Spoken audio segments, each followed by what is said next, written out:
Welcome everyone. The hour being 5:30 p.m. on Wednesday, May 15th, 2024. The Tooele City Council and the Redevelopment Agency of Tooele City are meeting in a work meeting. This is being held at Tooele City Hall in the council chambers located at 90 North Main Street in Tooele, Utah. This is also being streamed on the Tooele City YouTube channel. We will start with a roll call. Councilwoman Manzione. Present. Councilwoman Goches. Present. Councilman Hanson. Present. He's joining us by phone. Councilman McCall's asked to be excused, and I'm Councilman Brady. I'm also present. We'll move on to item 3, which is the mayor's report. Thank you, Chairman and Council. First, I wanted to just give you a quick update on the Mayor's Golf Tournament that we held last Friday at the Ochre Hills Golf Course. Of course, they're celebrating their 75th birthday this year, and the golf course looks as beautiful as ever. It was an enjoyable day. We filled all of our teams. In fact, we even went over a little bit, and we had all of our sponsors. Chartway Federal Credit Union, who was our premier sponsor, and they have been that sponsor for several years, and lots of other sponsors that we can't make this happen without our businesses. So we're very, very grateful. We did, I think at the end of the day, we collected about $20,000 to be given out in scholarships to some of our high school seniors, and the rest will be given to those that apply for our youth groups. Anybody that's doing nonprofit youth groups in our city, whether they're sports related or arts related, bicycle riding, any of those clubs, we want to give out that money to give our youth in our city an opportunity to participate in these recreational and other activities. So it's a great thing, and we couldn't do it without our businesses, so thank you so much. The next thing I would just like to update you on is I wanted to give a special thank you today to the Tooele City Volunteer Fire Department. Today they honored one of their brothers, and it was past Chief Dave Buck, served on the fire department, volunteer fire department, over 60 years. He was the chief for a couple of those years. He personally, nearly by himself, built the brush trucks that the city still uses today. Started from the ground up and built those trucks and put them together. So his expertise was shared with our community. Like I say, many times his family sacrificed their time with him so that he could be serving on the fire department. So there was a beautiful funeral service today, and then another beautiful service held at the cemetery for the last call. And you may have heard the old siren on the building today. It was wonderful to hear that sound again. Brings back lots of memories of growing up here. So I do appreciate Mr. Buck and all he gave to the citizens, and to let the fire department know how proud I am of them for the job they did today and every day to serve our residents. Thank you. Thank you, Mayor Wynn. We'll move on to item 4, which is the council members' report. We'll start with Councilman Hanson. I don't have anything to report today, but thank you. Okay, thank you. Councilwoman Goches. Something that I failed to report the last meeting was on April 23rd. I attended a meeting at the Tooele County Health Department. It's a bolder way forward for women, and it was a nice group of coalition women for teens and older, and look forward to being able to serve with them in the future. On the 2nd, I was able to attend the tour of Fire Station number 3, and it's exciting to see that it was built for expansion and future use, and it's coming along well. On the 4th, I attended the 75th anniversary of the Ochre Hills Golf Course. We had a great event that was for families. Children were given a free golf club and hot dogs and cupcakes, and it was a beautiful day. And they christened the bridge that was donated by the Griffiths family, and Christensen and Griffith built a beautiful bridge that's over the pond that's right by the clubhouse. On the 9th, I attended the Children's Justice Advisory Board meeting. That's the Tooele County CJC. It was really good. And I was also contacted by Comcast Regarding an event, Joe Silverswig is going to hold an event at the Boys and Girls Club next Wednesday at 3 p.m. I asked him to send me additional information. I didn't get that from him, but he asked me to mention it, and so I'll follow up with council members regarding that. If you're aware of it. We have received information on that, yes. We'll get that sent out to you. Okay, and that concludes my report. Thank you. Thank you. Councilwoman Manzione. Yeah, thanks. I was gone for a little while, so I missed out on some of those fun things, but I was able to attend the groundbreaking for Minova Mining at the Peterson Industrial Depot, another great company coming to our community, and every time we add one of these, it's going to add more jobs and more equity to our property tax. It's a good thing. I also went to the pre-development meeting today, and we talked about some of the development going on that will happen in Compass Point and 3100 North. And then I just want to remind everybody that we do have an event coming up on June 3rd at the Ritz. We're going to be having a Wizard of Oz event there, so mark your calendars. It should be a fun time and a great way to earn some money to move along the Ritz. This concludes my report. Thank you. I attended many of those same events. The fire station tour was excellent. It's great to see that coming along. It will be a great addition to our city. The Minova groundbreaking, like Marisa said, was great. I didn't realize how big it was until we were actually there and see the dirt that they're moving.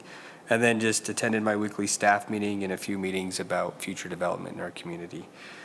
That concludes my report. We'll move on to our discussion items. Our first discussion item is a budget discussion. This is presented by Shannon Wimmer, the Finance Director.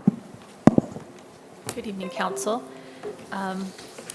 As you know, we presented the budget to you 2 weeks ago, and I did appreciate Chairman Brady's clarification. As I said, this is the first time you've received the book, but certainly not the first time you guys have seen the budget, and you're awfully familiar with a lot of it that's in there. We have been having discussions since January, and we hope that now that you've had a chance to review that budget, that you see that we took great care to try to get all of your priorities that were given to us in January in there. I believe from all the priorities that we received, there's only one major project that isn't in there that isn't funded yet, but is definitely still on our radar. So I just made a little brief presentation to kind of go through some of the specifics, mostly of the projects.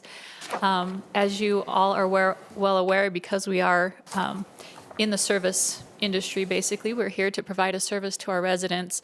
The big bulk of our general fund is basically salary, wages, benefits. So luckily, we have the best HR director here. She will follow me and kind of give you the update on that. Really, the big changes in the general fund really come down to those. You'll see there's minor line item changes in their operating budget, but that's not a big part of the budget. So tonight, I'd just like to take an opportunity and kind of go through the general of the budget and then some of the capital projects, and then answer any other questions that you may have before I turn the time over to Cammie. So the first thing I wanted to talk a little bit about is our tax rate. As you know, we've had several discussions about making sure that we do small incremental adjustments if we need them to our tax rate, so that we do not burden our taxpayers with large increases by not maintaining that a little bit at a time. This year, we already know basically what our certified tax rate is going to be, and that's because of some issues that they had with the tax rate through the county and the state, that not just Tooele County, but throughout the state, we've had some things, so they have adjusted the certified tax rate. So this year, we know that our tax rate will be 0.002500. The current rate is 0.002411. So we are recommending that we just adopt that certified tax rate. We will not be going through truth and taxation, and we will adopt the final budget on June 19th. And this is just to show you, this actually looks a little out of whack, but we are projecting about an 8% increase in our revenue projections. So a little over 2.9 million to a little almost 3.2 million is what we're projecting in our revenues, and that's revenues across the board, of course, not just our taxes. So again, we don't have any projects in the general fund, so we're going to start with the PAR tax projects. This is the 21 fund, and just give you some highlights of what they want to do in that fund. The Parks and Rec building is going to get some window coverings, and that building, I believe, is expected to be completed during fiscal year +25. The museum did receive a grant to do an awning for their train up there. We're going to do some watering, sprinkling system work over at Red Del Papa, which I think is underway right now. At the pool, they're going to replaster the leisure pool, replace the pump there, just do some maintenance projects and some upgrades to keep that pool open and running. At the Dow James, they're going to put in some tee pads for some disc golf and then also redo some of that road base in the back. At the community center, or what I still think of as the youth center, they're going to put a sidewalk in, xeriscape it, and do some seismic upgrade to that on some pole. And then the playground equipment this year is going to go at the Red Del Papa. And then, of course, the Arts Council contribution. If in your budget book, you do have a copy of everything, they put a detailed list of all of the funds that they are requesting and how they came to that total. So I just put a couple highlights here, the Ritz Theater, some concerts, some art events, but you do have the detail of everything that they are requesting those funds for you to review. Next, we go to the park impact fee projects. The big priority there is England Acres Phase 3. That, I believe, is still in the design process, so we don't have any firm designs to show you yet. But I have been told it's going to include a parking lot and then a Ninja Warrior type playground, which I think Darwin has maybe spoken about, or maybe it was only in staff meeting. And then there is a basketball court, which is actually a partnership with private, as you know, in honor of Jaden. And then the wigwam projects, they're going to put some grass around the pavilion and finish the parking area and improve the drive there. And then in the public safety impact fees, right now all the police impact fees are going towards the police station. They do pay a portion.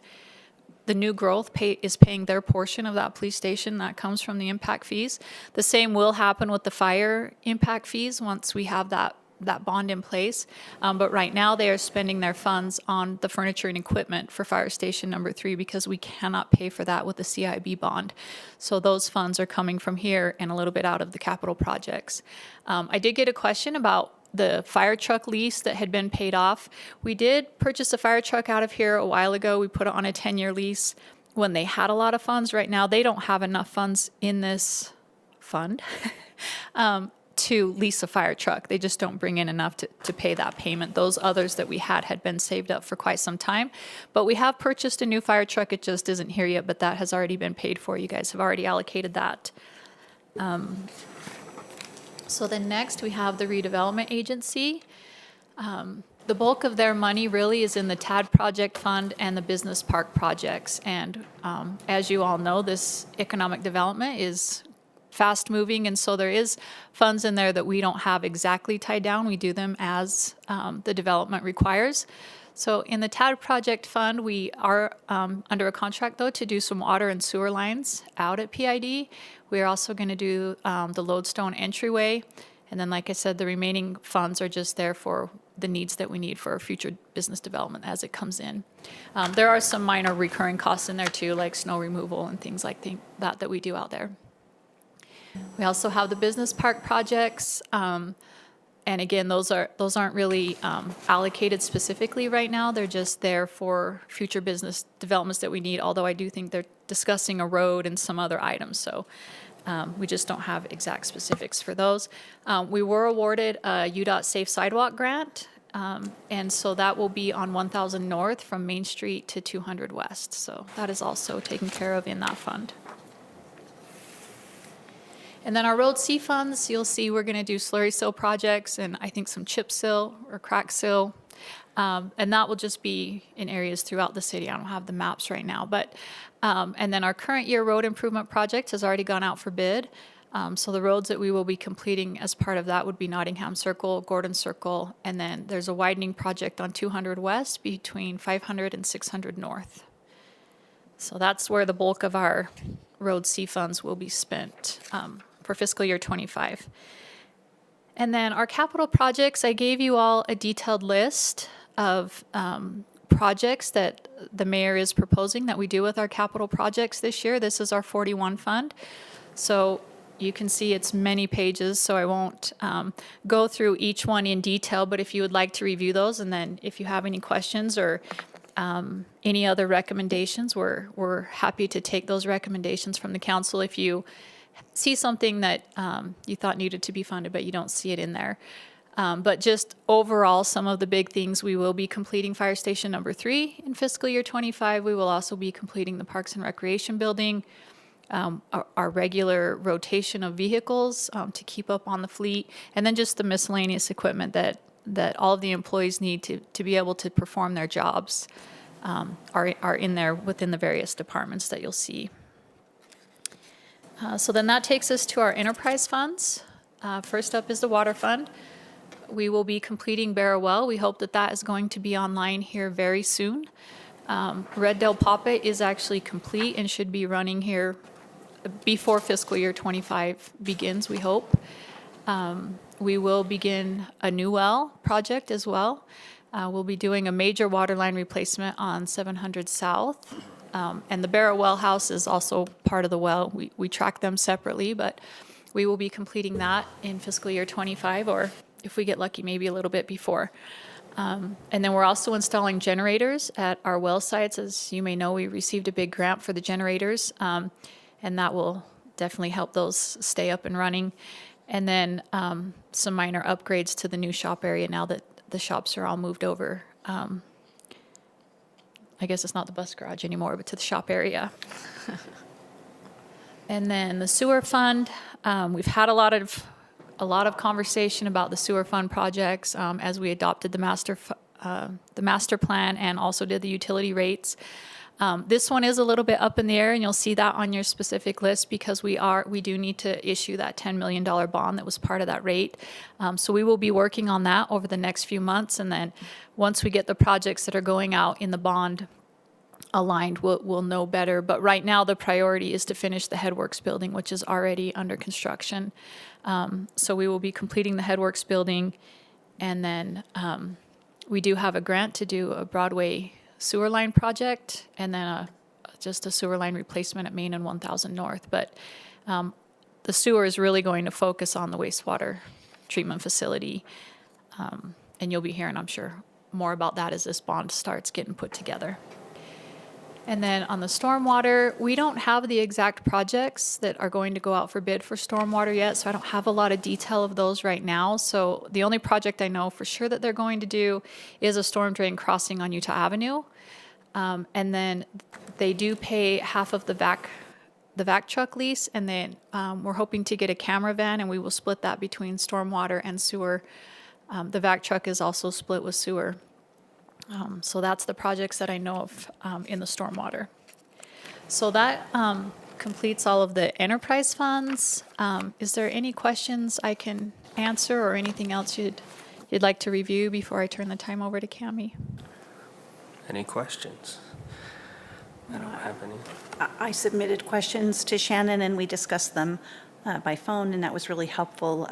I also was aware of the county problem that they had with the tax rate, and it is viewable on YouTube, so it is public information. I watched it last night.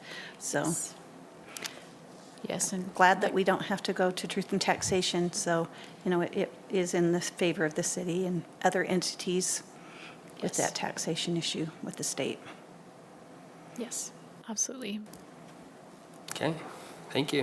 All right, thank you. We'll turn the time over to Cammie.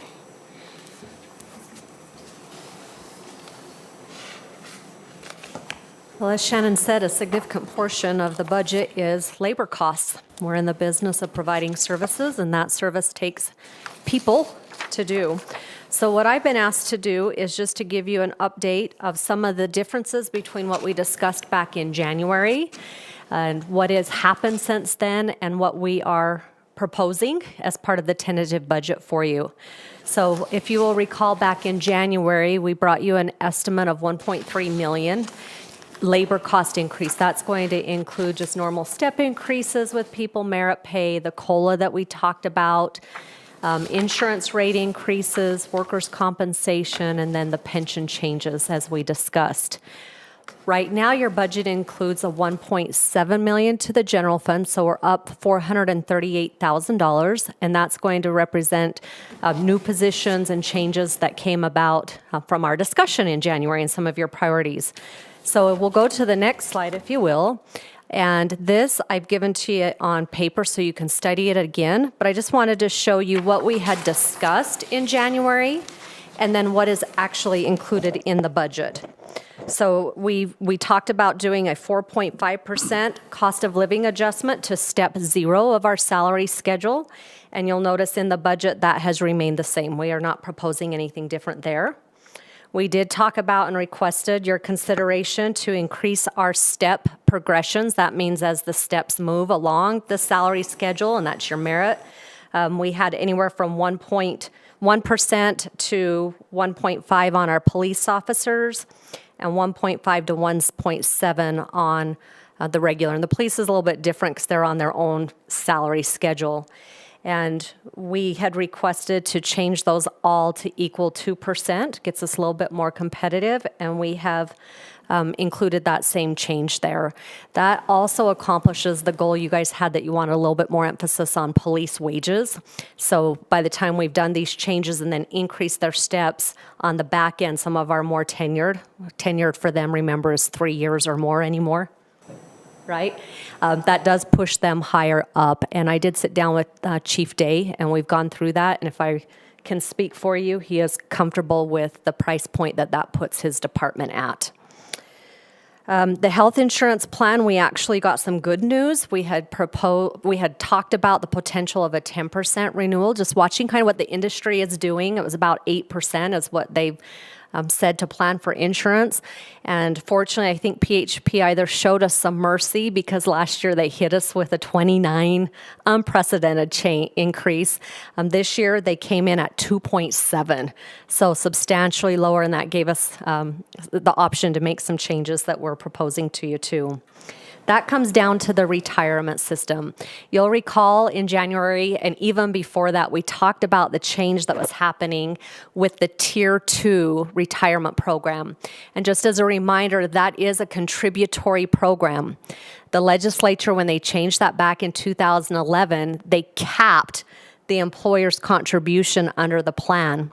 It was capped at 10%. Public safety was originally capped at 12, and then they made some changes to their benefits and capped it at 14. So we have several different retirement plans that we manage within the city, but for the most part, the big ones are the general workforce and then public safety. You have to keep those two separate because there's different rules that apply to them. Well, because it's contributory, if the cost for the retirement were to go above that capped amount, that cost now has to be paid by the employee. It's a contribution that they have to pay out of their check. We had that happen with public safety when they made those changes. The rate was increased to 14%, but the actual cost of the benefit was above that. And in that plan, they allow us to do what's called the pickup election. And as a council, you had elected to do that, which means we as the city pay that portion on behalf of the officer, and that was capped at 2.6%. That rate now has gone up over 4%. It's going to be just under 5%. I'll get to that in a moment. Unfortunately, that same option is not built into the regular workforce retirement plan. And we waited, and we were optimistic that the legislature would change the retirement plan to allow us to do something similar with the regular retirement, the general workforce. And it didn't even get out of committee. So I think the entire state was in shock because a lot of us were just planning, that's a no-brainer. They did it for public safety. Why wouldn't they do it there? But they did come out with this wonderful resolution encouraging local entities to increase pay and take all that savings that they're getting and just put it off onto pay. So throughout the state, there are so many different things taking place. Some entities on this plan are completely passing it on to the employees. Several are talking about doing some creative things. Maybe they're doing a different 401k contribution for those employees. Some are doing different salary schedules. Some are talking about doing stipends, which the retirement office has come out with some guidelines for us on that. They're talking about, that's basically doing a pickup election, right? You're just paying it for them. So what we liked and what we proposed to you is we had talked about picking it up. And we were talking about in that original budget to pick that up if we could for the employees. We're proposing that in addition to what we've got here, that we just on this one time, as we transition to that contributory plan, we increase our salary schedule again by that 0.7 amount. So that gives us a grand total of the 4.5 COLA and then the 0.7% offset. We call it the insurance offset for the Tier 2. In the public safety plan, we are proposing that we bring back to you an increase in the pickup election. We're proposing that we increase that from 2.6 to 4.03, and our public safety officers also would pay the same amount, the 0.7%. Now, keep in mind, these rates can change every year. We have to just deal with what we've got in front of us right now. So that was one of the changes that came from our original discussion, and we were in a wait and see, but we do like this approach. We're seeing Grantsville is doing something similar. They're actually putting a 1% addition on top of theirs to account for some of the tax implications, but they're not doing quite as high on a COLA, and their merits are already a little bit higher than ours. So everybody's doing these different things throughout the state, but this is the proposal that we're bringing to you. It's also what the state of Utah ended up doing. So that's one of the changes. Also included in the budget from our original discussion, I did put in a 4.5% COLA and the 0.7% Tier 2 offset adjustment on elected officials. That was after talking with a few of you, and I just needed some direction there. I know you hate doing increases on your own pay, so I will be the one here that says if we don't keep that up, we don't have good people that run and we don't stay competitive. But I also know it's a decision that you need to tell me what you would like to do, okay? But I've put it in for you. Also included in this budget, so remember we had $438,000 more than what we had talked about in January. I want to just tell you briefly what that includes. Our library director said he had one part-time regular position that he's just never filled. He asked us to cut that but increase the hours for his summer staff, and so we did that.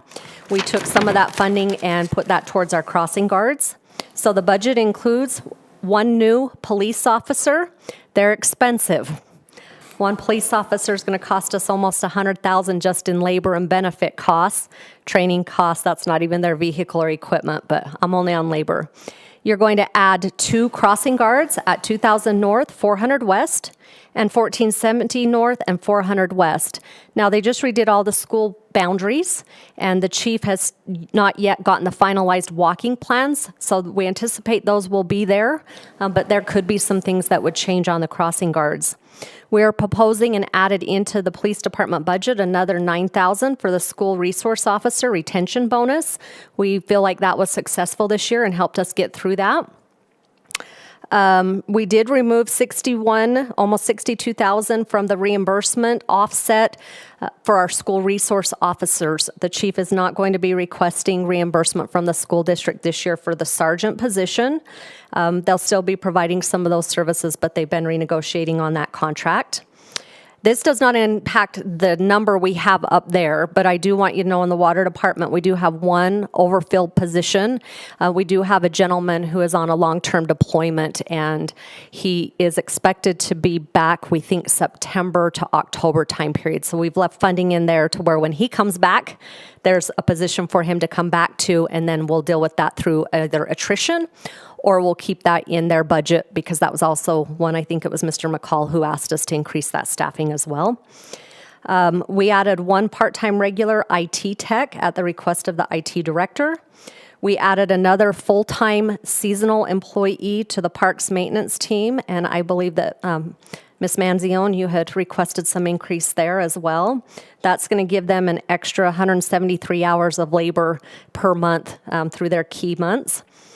We did add another $50,000 to the aquatic center line items for their summer staffing.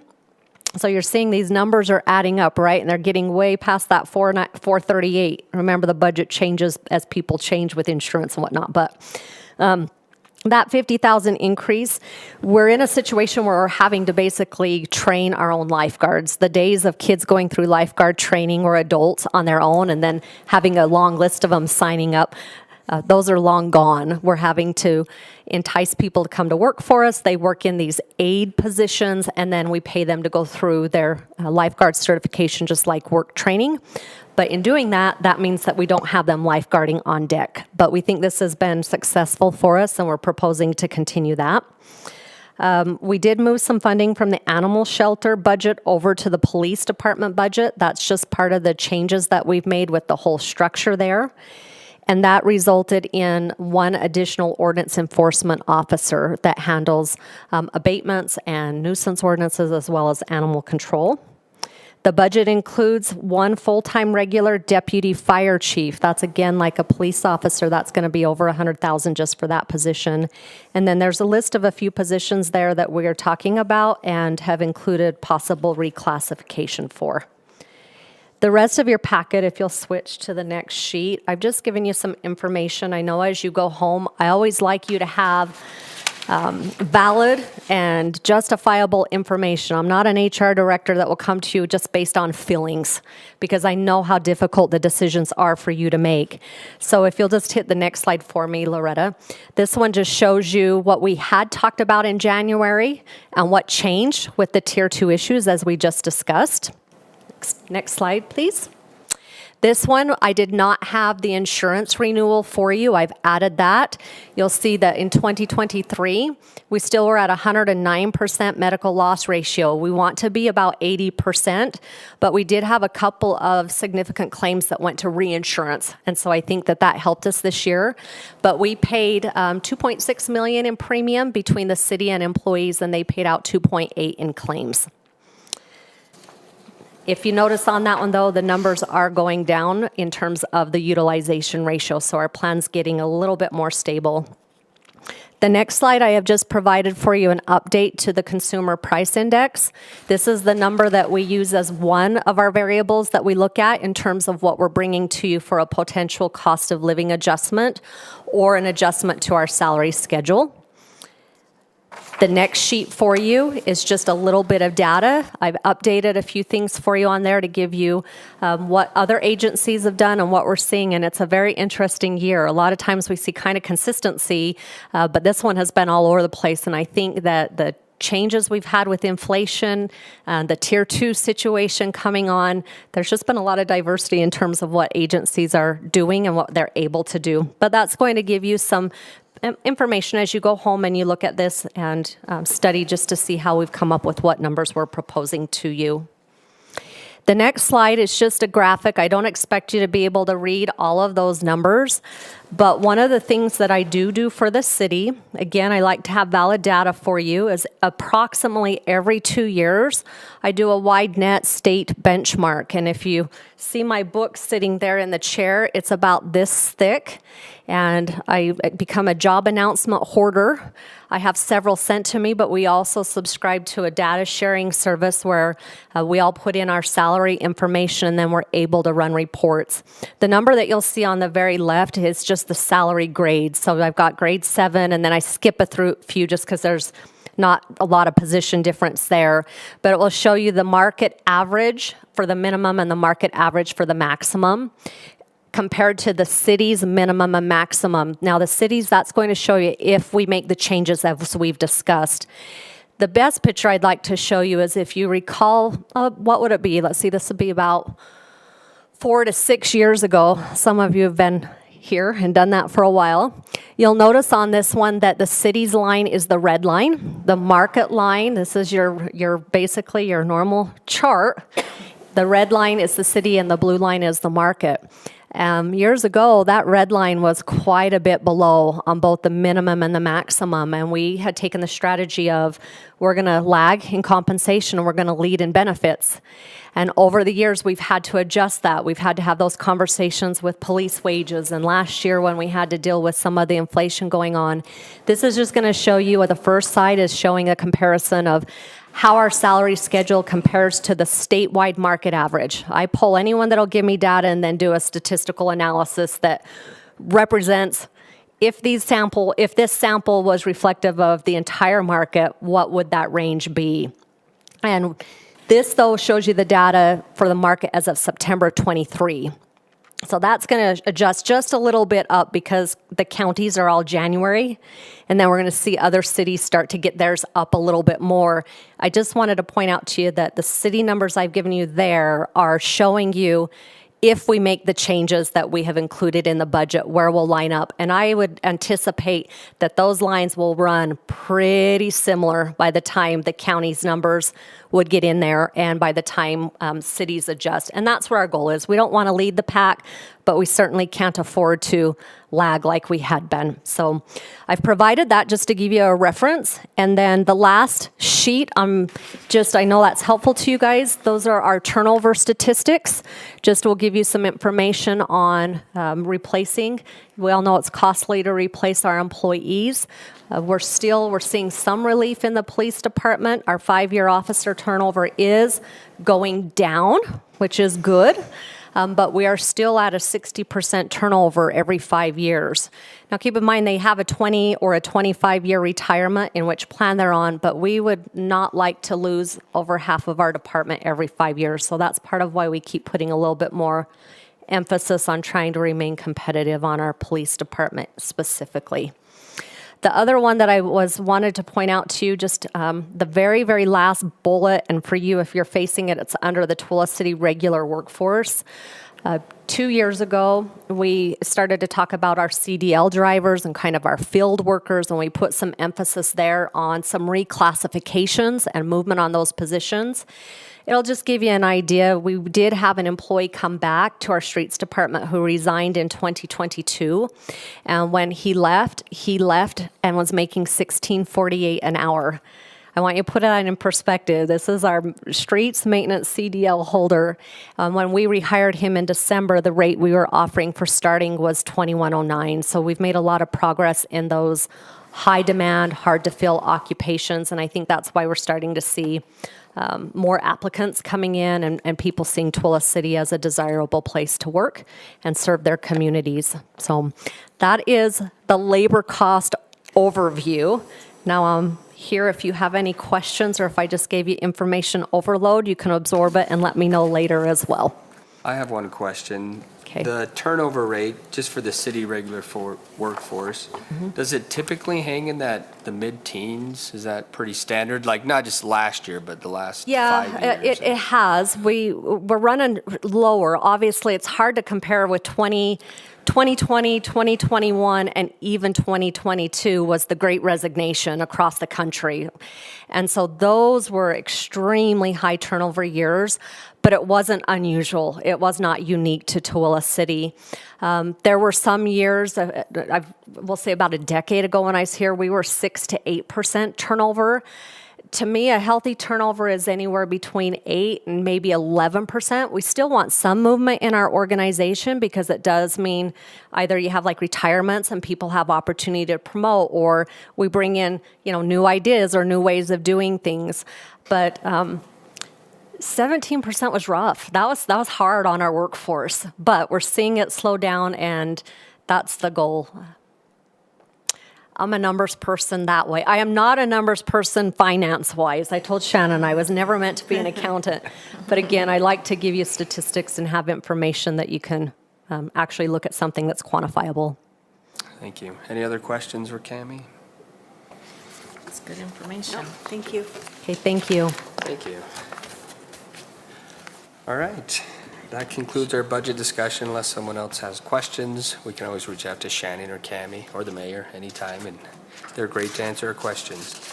Okay, we'll move on to our next discussion item, which is a discussion on Resolution 2024-43, a resolution of the Tooele City Council adopting the Tooele City Active Transportation Plan presented by Marisa Manzione, the RDA Chair.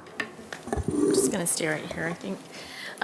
Everybody should have received the active transportation plan, and it's been gone through. We had started with the steering committee. We also added some community residents who've been on the committee to work with this. We did the plan through a grant from the Wasatch Front Regional Council, And after reviewing the draft, there were some minor changes made, nothing huge, but they've been updated, and they're just looking for us to adopt this plan. It won't be part of our general plan, but it will be in addition to our general plan so that we can use it when we're planning transportation. So if you have any questions, I can pretend to answer them. Any questions? I did have a question. Oh, great. On the active transportation plan, there was a biking trail, Tooele to Salt Lake City.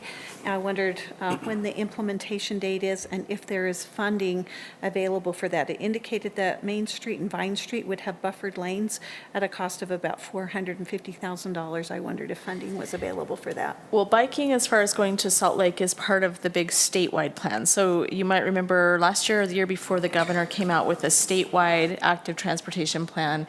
And there are still some hiccups, I think, with that plan. Wasatch Front Regional Council is trying to work through some of those and work with smaller communities to figure out how that can even happen. And I don't think it's fun. I mean, they did set aside some money. I don't know that they funded every little piece of it. They're coming up with a plan still. So I know that the bike route from Tooele to Salt Lake will be part of that plan. I don't know if you know any more. I don't think it's in the near future. I wouldn't count on it for near future. Yeah. And then as far as Tooele City, I mean, this is a plan so that we can prioritize what we want. So the company that we went through, Alta,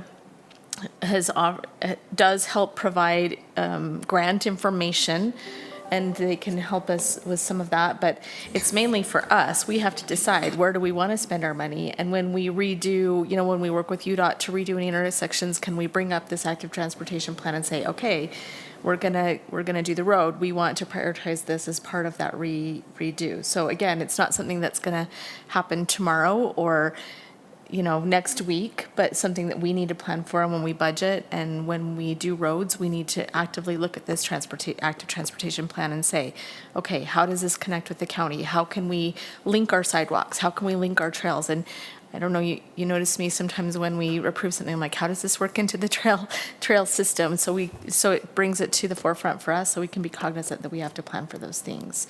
And I think anytime we can go after grant money, that's even better. Do you want to add anything? I just wanted to comment that there's not a lot in this plan that really coordinates and connects to the county trail system. The county has recently paved a beautiful part of their Mid-Valley Trail, but you can't get there on a trail. You have to bring a bicycle down there or walk around along a very dangerous strip of highway. So we will get a little bit of sidewalk in there with that sidewalk grant. But I met with the county managers last week, and we decided that it was time to form a smaller working group of county and city staff, that as we prioritize where these biking and walking trails will be, that they will connect to the county to get us back and forth, rather than build one section that's great, but we can't get to it. And so the county's plan was done in 2019, so it's been a few years. It's time to probably look at theirs and update. And so they're ready to work with us. They're more than willing. And so we'll be making some good plans. And then we hope that in next year's budget, we can have some plans in place so that we can fund them. Any other questions? Those were good questions, by the way. That'll be on our business meeting tonight. All right, we'll move on to our next discussion item, which is a discussion on setting rules for public comment discussion, presented by Roger Baker, the city attorney.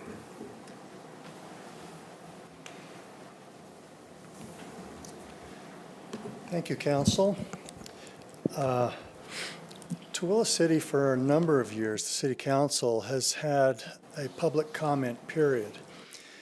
Before it was called that, we called it the open forum.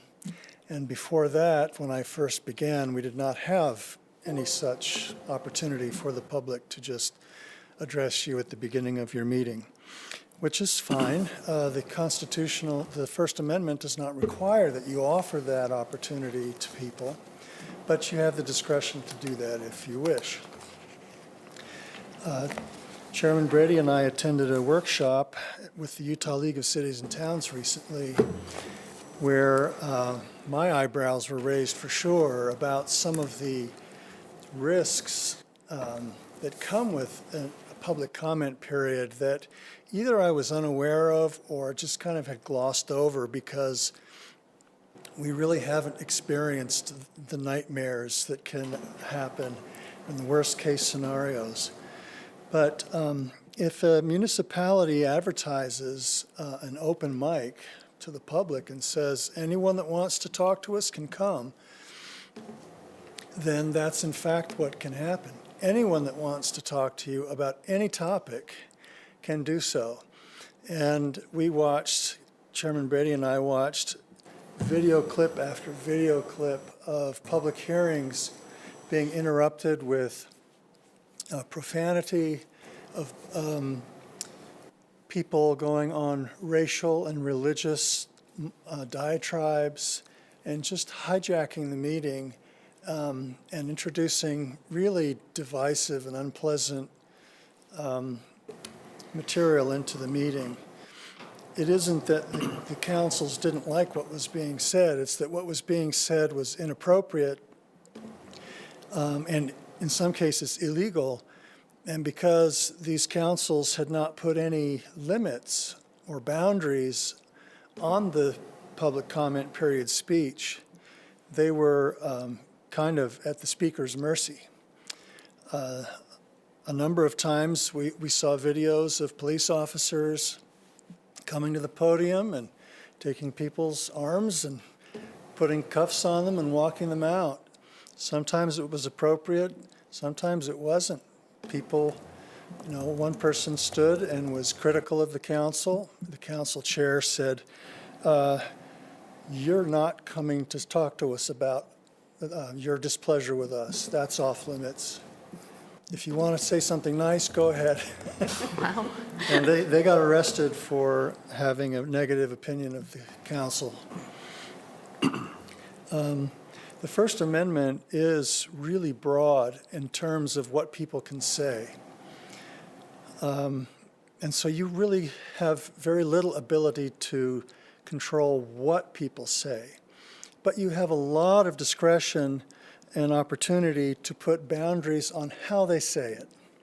So just looking at this list I provided to you, these are some of the boundaries that you can put on this comment period. You can require the name of the speaker. You don't have to, but it's nice to know who you're talking with. You can require their area of residence. You can probably require their address too, but that's discouraged because not in this city, but in some other cities, there can be a tendency to retaliate against speakers who say unpopular things or who have particular agendas or even present certain racial and religious characteristics.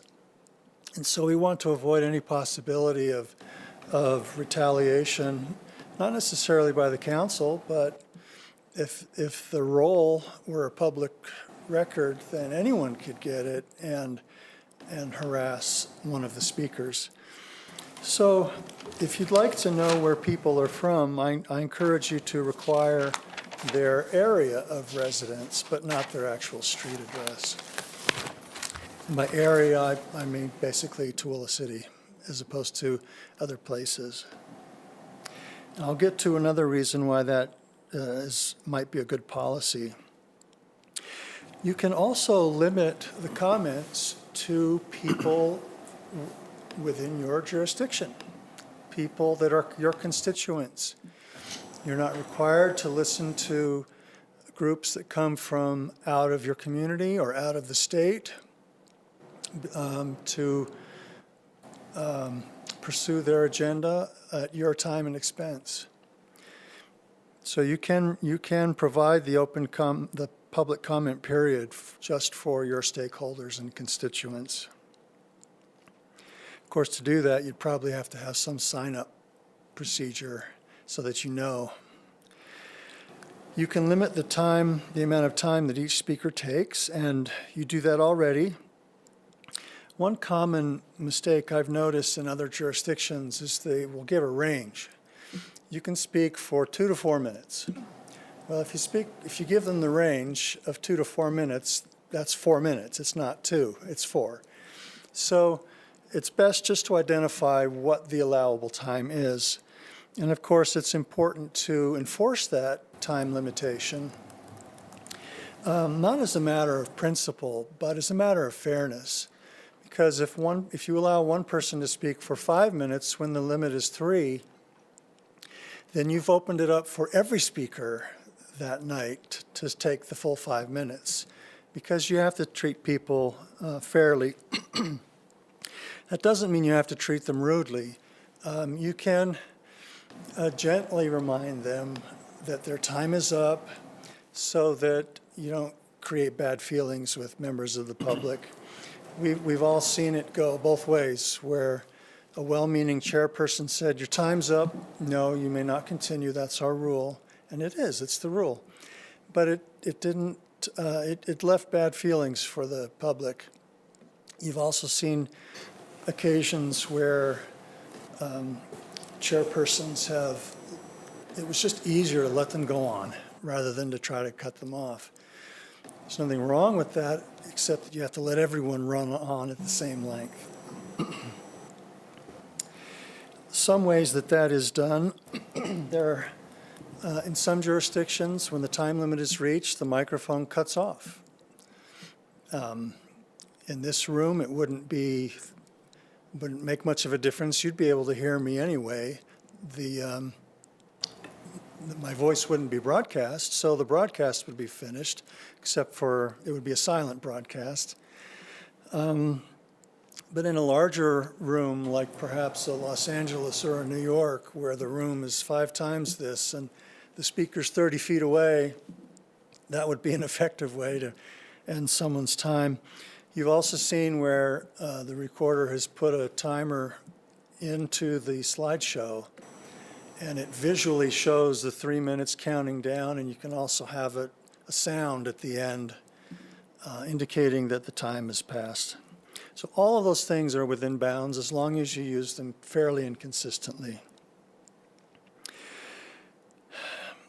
One that I understand but don't recommend is that you can limit, if you have a divisive issue or an issue on which there are a number of different opinions, you can establish an amount of time for each of the pro and con presentations. And to be fair, it needs to be equal. So you can say, okay, people against this item will have 20 minutes, people in favor will have 20 minutes. The problem I see with that is that there may be 90% of the people that are against it, but they only get 50% of the time. So I kind of would recommend against that one. If anyone can speak, but put bounds, other types of bounds, like they have to be your constituents and they have this much time and that kind of thing. You can limit the total amount of time of the public comment period. You can say, we'll take comments for the next 10 minutes. That's fine. Especially if you hold everyone to their 3. I don't know what the 4th person gets, 1 minute? Or you could do it for an hour. You can do it for whatever time you want. And so, interestingly, you can limit irrelevant comments. Irrelevance is kind of a squishy term. It's hard to define, but you can define it in terms of comments must be pertinent to the city's business. And an example we had is that we saw a video clip of someone speaking to a local city council about their objections of other states housing refugees from these certain countries. It's an interesting opinion and discussion that has absolutely nothing to do with the business you conduct. And so you can prohibit those speakers without running afoul of First Amendment freedoms.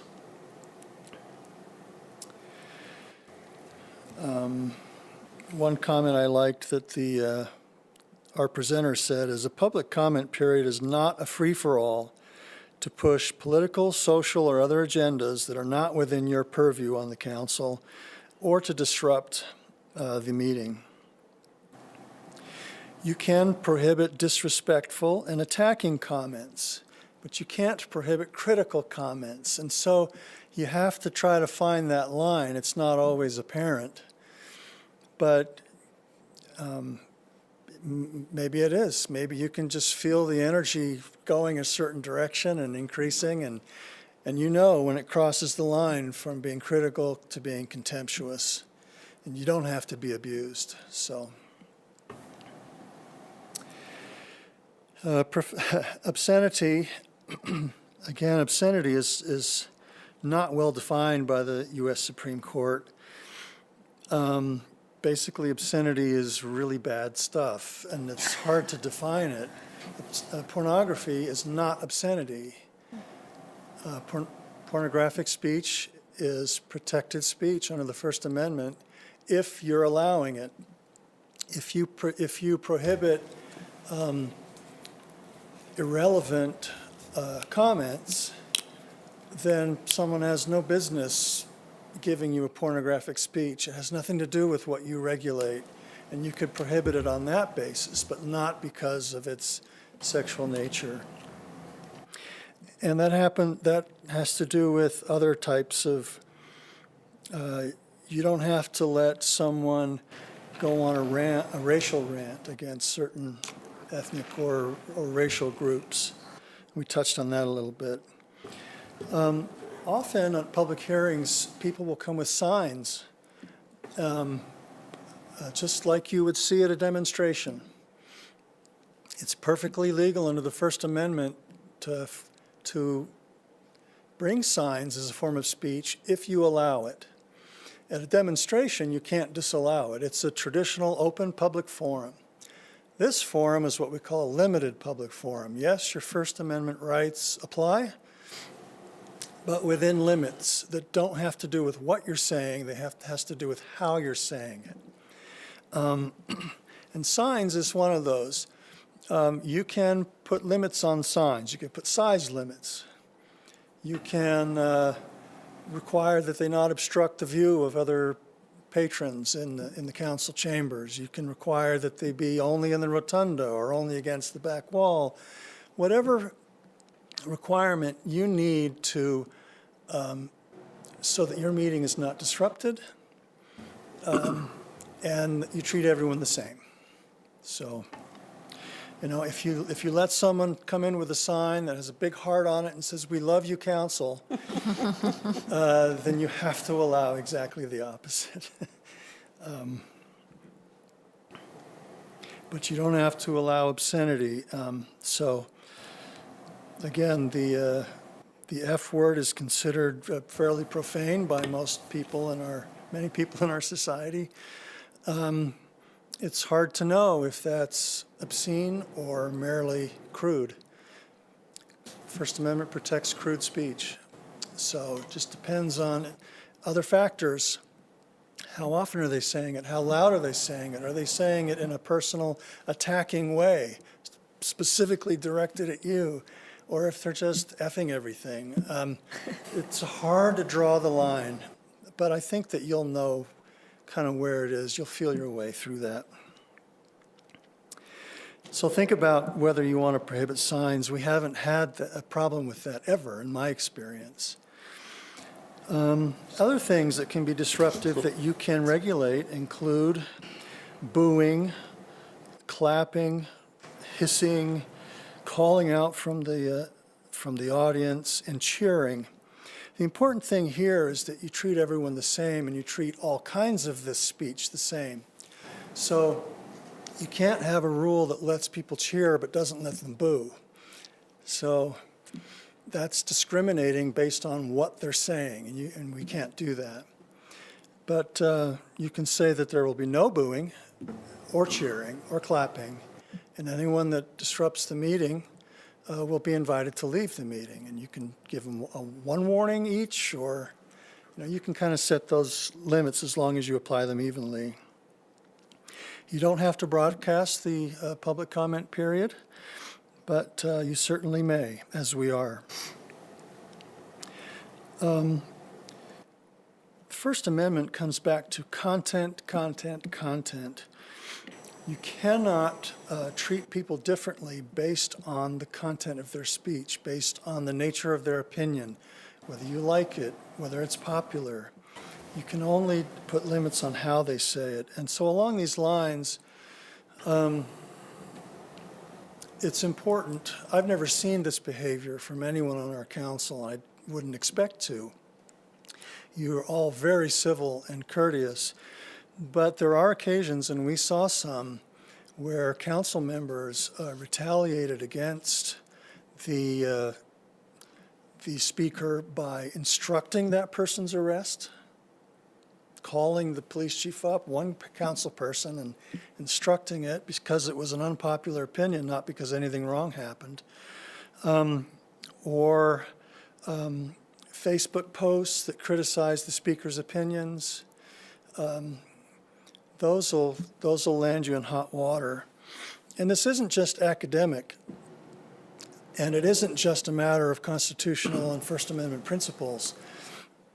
It is very much a financial equation, because under federal law, what we call Title VII, or 1983, Section 1983 of Title VII, that's the Civil Rights Act, and if you violate someone's civil rights, including their First Amendment freedom of speech, you can be sued under federal law, and anyone who prevails in that suit, even if they only win $1, has a right to receive their attorney's fees. So you could get a case where someone sues you for violating their First Amendment rights, and you think it's bogus, and you take it all the way to trial, and you lose $1, but it costs $500,000 for their attorney to present the case, and you'd have to pay that.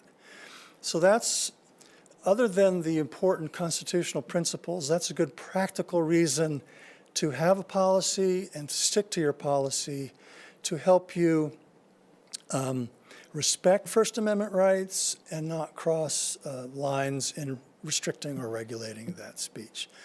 So I would encourage you at your leisure to have a discussion on what of these, if any, you would like to implement. And I would suggest that we do it in writing and adopt it by resolution and put it on our website so that it's known and we're not just springing it on the first speaker that shows up. We wouldn't intentionally do that, but we would want to get the word out so people know what to expect. That's what I Thank have you. for you. I have a few questions. Yeah. So let's say we decide on specific rules. Do you have to verbally say that at the beginning of every meeting, or is it sufficient to have it posted somewhere? Like, as the chair, would I have to say, right now I say that we have a time limit, and but if we have no signs and things like that added, do we have to verbalize at every meeting? I don't think you have to read your entire policy at every meeting. Publishing it on the website, maybe having it posted would be excellent. You could say at the beginning, we have implemented a policy. There's a copy at the back of the room if you'd like to read it. And then you could just hit whatever high points you want to, like the individual time limit of 3 minutes. So again, you have a lot of discretion. You could just say we have rules are in the back of the room. If you don't follow them, you're done. And without telling them what they are. Or you could read the policy top to bottom. Those are the extremes. You can do anything in between. Okay. I really think that we should shut the mic off. As a chair that was running the tax meeting, that there was a lot of people here, and it's difficult to be in that position where I had to speak up and say your time's up. It got the public upset, right, because I'm cutting someone off. So I know that we could still hear them, but I think that gives the speaker, the person giving the public comment, it notifies them that they're done talking, and then it gives us the opportunity to address it from there. And I think we should have an audible alarm as well, not just a clock up on the screen, because we saw in that meeting that there was a lot of people who did not listen or I guess they didn't see the sign, they didn't care about the time, whatever it was, but they would just keep talking and talking and talking, and until I had to make the decision, am I going to butt in now, or, so that's my opinion. That puts you in a bad place because people's opinion of you then has nothing to do with your policies, Right. only how you run your meeting, and that's just not fair to you. So- Yeah. And then I don't think we should allow signs in here. I know that's never been an issue. I wouldn't mind if they were in the rotunda, but I think anywhere in the council chambers is not appropriate. Mostly because I think it's distracting. I think it does kind of get people fired up, and so I would be in support of not having signs in the actual council chambers, but outside, doesn't bother me at all. But yeah, this training that we had, it was very, very educational.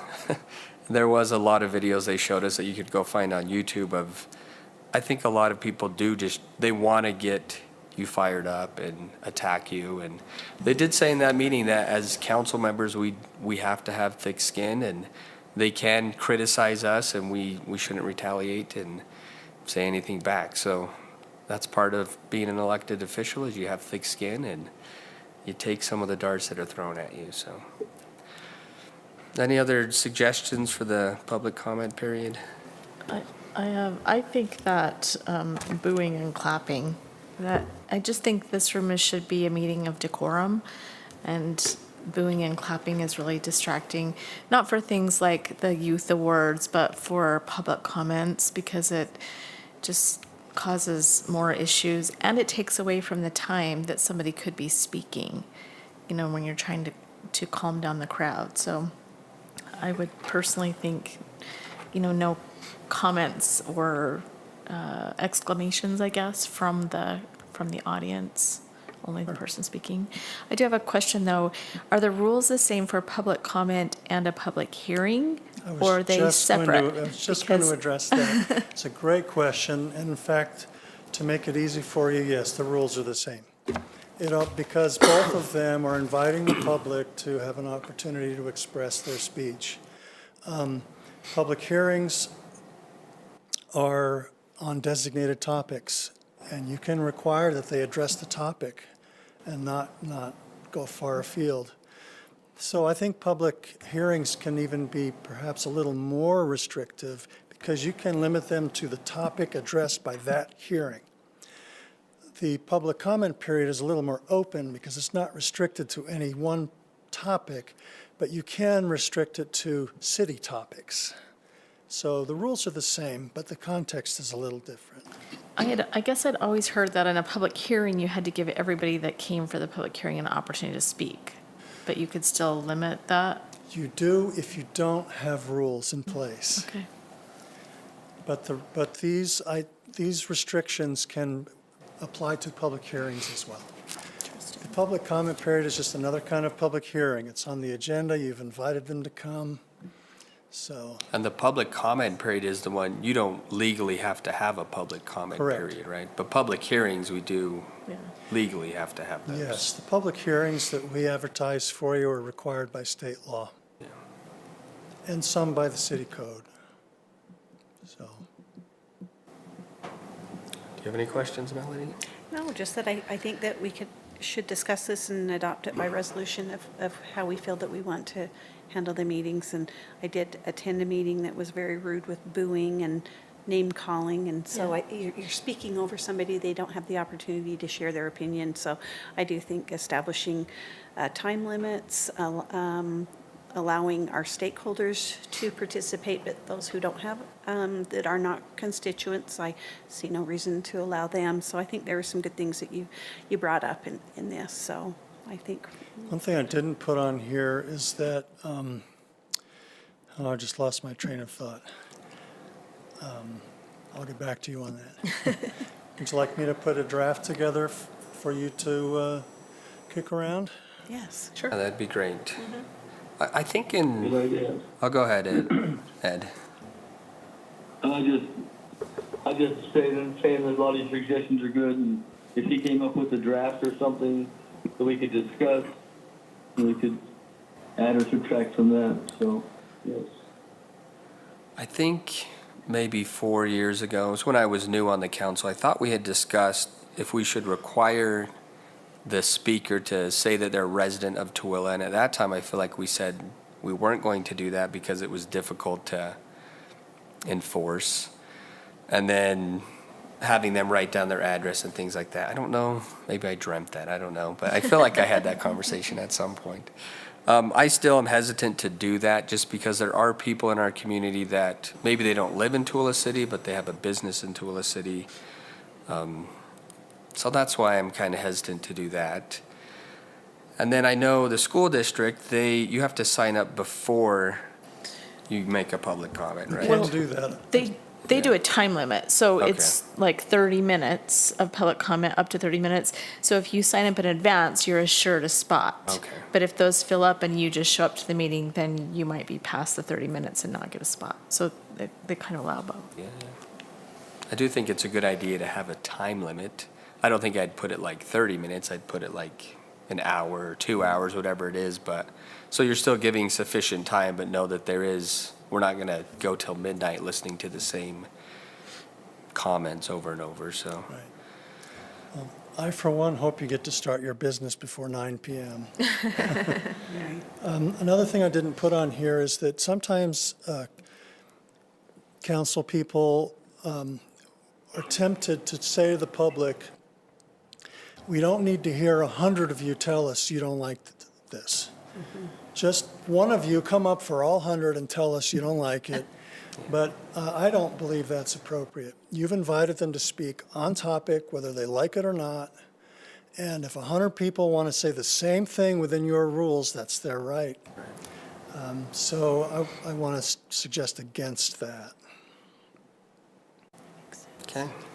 Do you like the idea of those who sign up get priority? That creates a whole nother process of having to It does. set up a sign up. I don't know that I want to do that. I just know that Okay. the school district does that. I mean, before I was on the council, I came to a meeting and I had no intention of saying anything, but I stood up anyways because it was an opportunity to say something. So I don't want to discourage people from feeling like they can't say something when they've heard someone else make a comment that they agree with or don't agree with. Yeah. So, A lot of comments are spontaneous. They hear something and say, oh, I want to say something too. Okay, that gives me some good broad parameters, and I'll put something together for you. okay, great, thank you. Anything else? Thank you. Okay, thank you. Thank you. All right, that was our last discussion item.